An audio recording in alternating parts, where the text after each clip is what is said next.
Le paysage sociolinguistique du Maghreb, on voit très bien qu'il est indéniable que la Mazir est une réalité maghrébine, une dimension essentielle de l'être maghrébin. Et on sait très bien que dans ce paysage, dans ce qu'on appelle le marché linguistique, plusieurs langues se côtoient.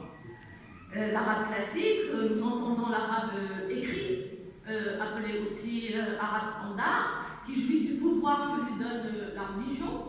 L'arabe dialectal ou la darija, langue parlée par aussi bien les non-amazirophones et qui fonctionne comme une lingua franca, c'est-à-dire que c'est finalement le vecteur de la communication entre les différents marocains, qu'ils soient amazirophones ou non-amazirophones, et puis la mazir qui est historiquement la langue autochtone des pays du Maghreb et la langue véhiculaire des amazirophones.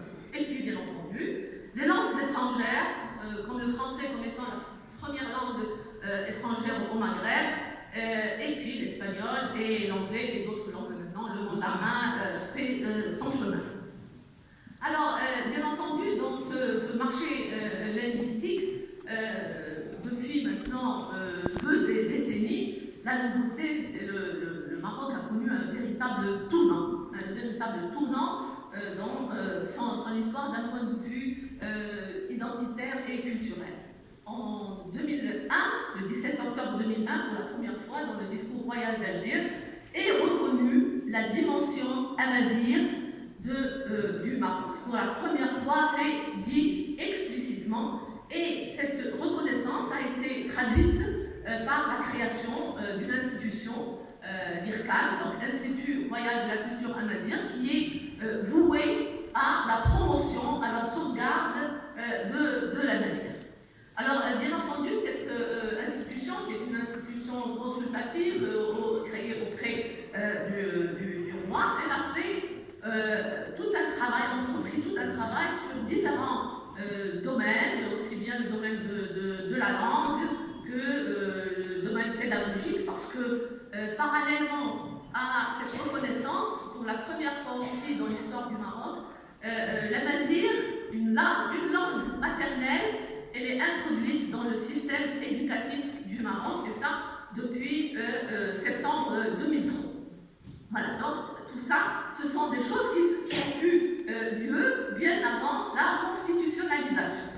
Et bien entendu, en 2011, vous connaissez très bien le contexte un peu maghrébin dans lequel s'est opérée la constitutionnalisation de 2011, l'amazigh, il est reconnu comme étant langue officielle aux côtés de l'arabe. Voilà, donc on se retrouve avec un État qui a deux langues officielles. On peut parler de co-officialité de langues, et bien entendu, on attendait les deux lois organiques, justement, qui vont expliciter cette constitutionnalisation. Monsieur le Président a bien rappelé, et M. Cruz l'a dit tout à l'heure dans son introduction, que la semaine dernière, donc ces deux lois organiques ont été approuvées au niveau du Parlement. On attend maintenant justement que ça sorte dans le bulletin officiel. Donc la loi de l'opérationnalisation de l'officialisation de l'amazigh et la deuxième loi qui concerne la création du Conseil national des langues et de la culture marocaine. Alors ce conseil-là, donc on passe d'une institution consultative auprès du roi à une institution nationale, bien entendu, qui comprend deux institutions, qui sont l'Académie de la langue arabe et l'IRCAM, et puis trois autres instances, parce que bon, le décret il parle de deux institutions et de trois instances, une qui s'occupe du Hassani, l'autre, la deuxième, qui s'occupe du patrimoine, des questions du patrimoine, donc bien entendu le Hassani et toutes les autres langues qui sont en usage, toutes les expressions en usage au Maroc. Bien entendu, ce conseil il nécessite des décisions. Quelle langue, bien entendu, quelles sont ces langues-là que l'on va, sur lesquelles nous allons travailler. Alors, la question, je vais juste rappeler que dans la Constitution, même dans le préambule et avant l'article 5, le préambule, il annonce déjà, il met l'accent sur la diversité linguistique du pays. Il est dit que le Maroc entend préserver dans sa plénitude et sa diversité son identité nationale une et indivisible. Donc il y a une identité, mais cette identité une et indivisible, mais elle est plurielle. C'est une identité plurielle. Son unité forgée par la convergence de sa composante arabo-islamique, amazigh et saharo-hassani, est nourrie et enrichie de ses influents africains, andalous, hébraïques et méditerranéens. Donc ça, c'est le préambule de la Constitution. Et l'article 5 de la Constitution, il vient dire de façon très explicite, il octroie à l'amazigh le statut de langue officielle aux côtés de l'arabe, comme je l'ai dit. Alors, il s'agit donc pour le Maroc d'un choix irréversible, un choix qui s'inscrit dans un contexte plus large de construction d'un État moderne et démocratique ayant pour fondement les principes de participation, de pluralisme et de bonne gouvernance.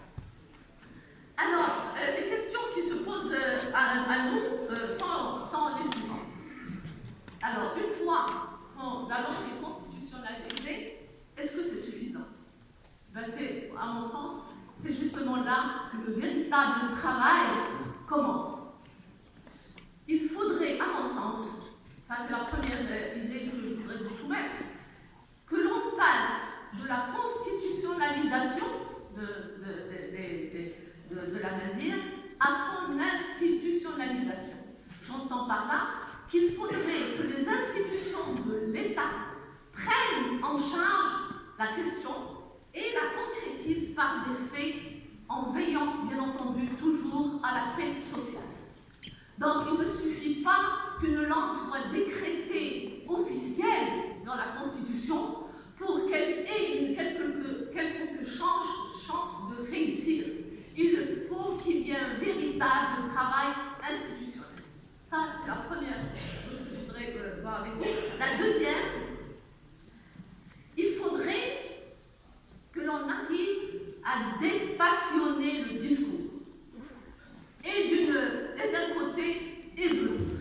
Dépassionner le discours, j'entends là, travailler un peu sur les attitudes et les représentations des individus et comprendre que parler de valorisation d'une langue n'implique aucunement le rejet de l'autre. Il s'agit en fait d'une réconciliation avec notre histoire et à travers elle, notre identité et notre culture. Alors, on remarque souvent maintenant, du travail a été fait depuis le discours d'Ajdir de 2001, etc. À chaque fois, dans des forums, que l'on parle de l'amazigh, vous êtes étiqueté, vous êtes raciste, vous défendez l'amazigh parce que vous voulez rejeter l'arabe. Eh bien, il n'en est absolument rien. Nous nous revendiquons d'une identité plurielle. Je suis aussi bien amazigh et amazirophone, parce que bien entendu, il y a des amazirs qui sont amazirophones, mais il y en a d'autres qui sont aphones, qui sont amazirs d'origine, mais qui ne le parlent pas. Donc, je suis amazirophone, mais je me revendique aussi d'une culture arabo-musulmane. Et je suis ouverte sur les langues étrangères et les cultures étrangères. Et j'ai une langue, je travaille, ma langue de travail, c'est le français, et il n'y a absolument aucun problème à avoir. C'est-à-dire que la question des langues, et M. Cruz en parlait tout à l'heure, il ne s'agit pas du tout d'une lutte. Et pourquoi envisager toujours la question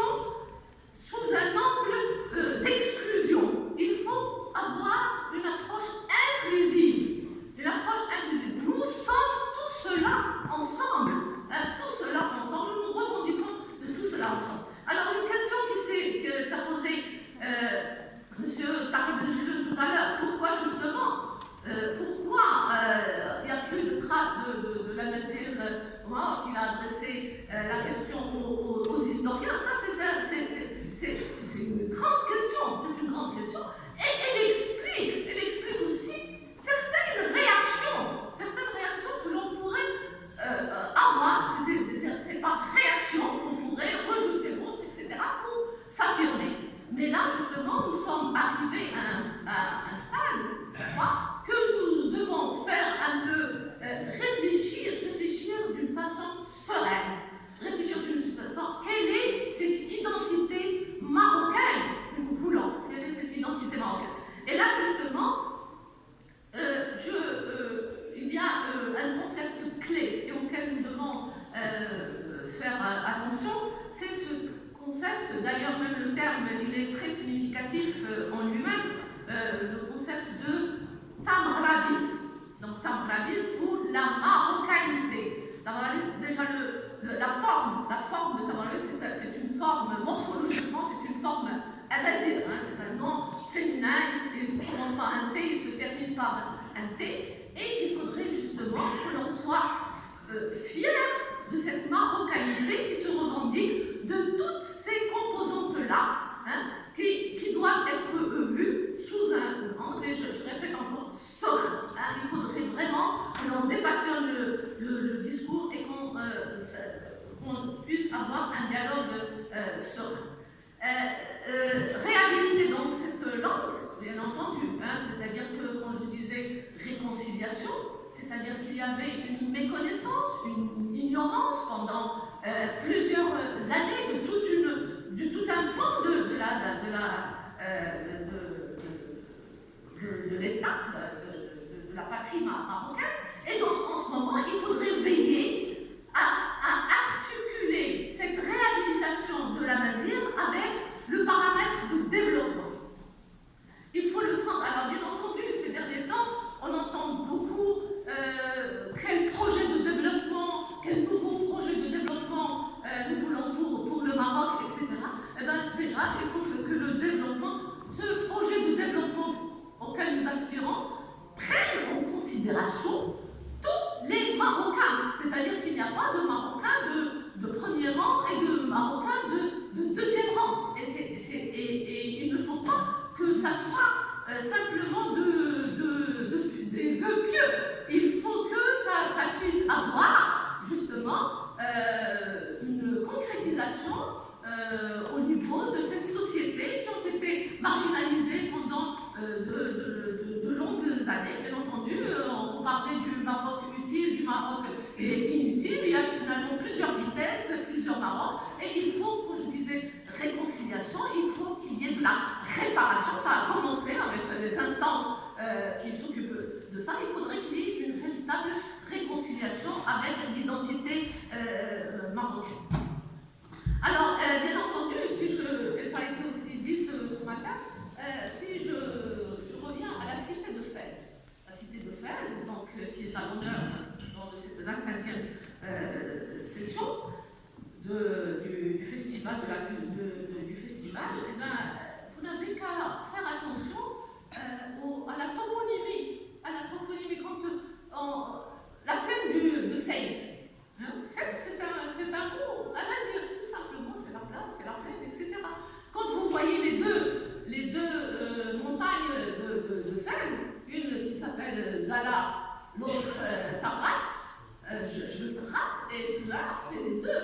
C'est Zala, c'est un Zala, c'est le bouc, et l'autre, c'est Tarat, c'est la chèvre.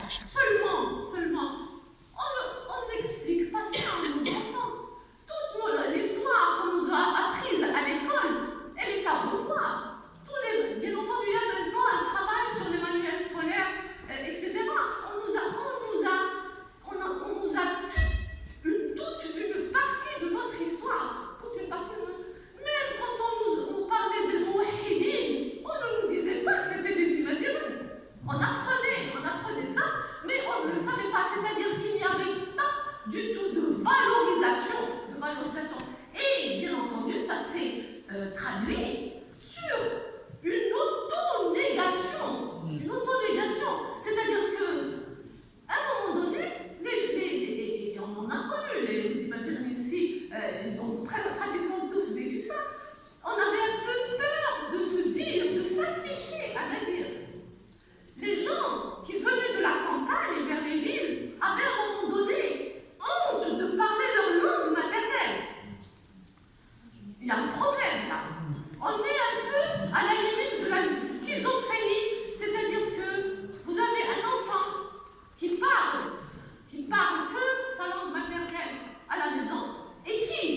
les problèmes qui se posent pour la Mazir ne sont pas spécifiques à la Mazir. C'est tout un système qu'il faudrait revoir, etc. Alors qu'il est connu au didactique qu'il faudrait accompagner l'enfant dans sa langue maternelle, pour que ça puisse favoriser son développement psychomoteur, etc. Bien entendu. Parler de la Mazir et de son introduction dans le système éducatif marocain ne veut en aucun cas dire s'enfermer uniquement dans la Mazir. C'est du contresens. Avec, bien entendu, une ouverture, toutes les langues et autant de langues que possible. C'est-à-dire que le débat que nous avons ces derniers temps sur les langues, à mon sens, c'est un faux problème finalement. C'est un faux problème parce qu'il ne s'agit pas des langues. Le problème vient des curricula. Le problème vient de la formation des formateurs qu'il faudrait revoir. Mais les langues n'ont jamais posé vraiment de problème. Vous avez des pays où des enfants, à partir de 5 ans, l'enfant est polyglotte, etc. Il passe d'une langue à une autre sans aucun problème. Donc, Madame Anna, je ne sais pas comment vous interrompre parce que c'est passionnant, mais à un moment donné, oui, je vous donne la parole pour votre conclusion. Très bien, on reviendra au débat, je suis sûre qu'il y aura des questions. Alors, je voulais dire, et je conclus par ça, je parlais de la toponymie du Maroc par la Mazir. Il faudrait vraiment s'intéresser à ce côté-là. Je voudrais rendre hommage ici à un autre grand maître, un grand académicien marocain, c'est Mohamed Chafek, le premier recteur de l'IRCAM, auquel on doit un excellent dictionnaire en 3 tomes, le dictionnaire arabe amazigh. Et à côté de ce dictionnaire, et avant le dictionnaire, M. Mohamed Chafek avait sorti un livre en arabe, dont je traduis le titre, qu'il a appelé le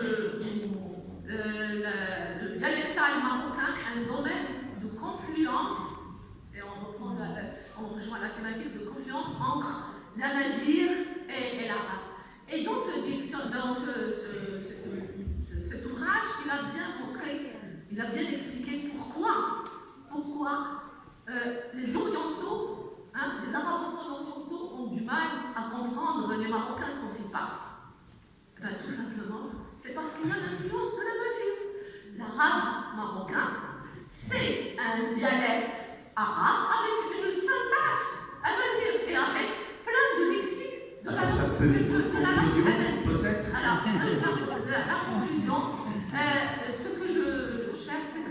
que je souhaite, il ne faut pas que ça soit un vœu pieux, comme je disais, c'est qu'on puisse reconnaître cette identité plurielle dans un Maroc où il y a de la place pour tout le monde. Et je vous remercie. Bravo. Bravo.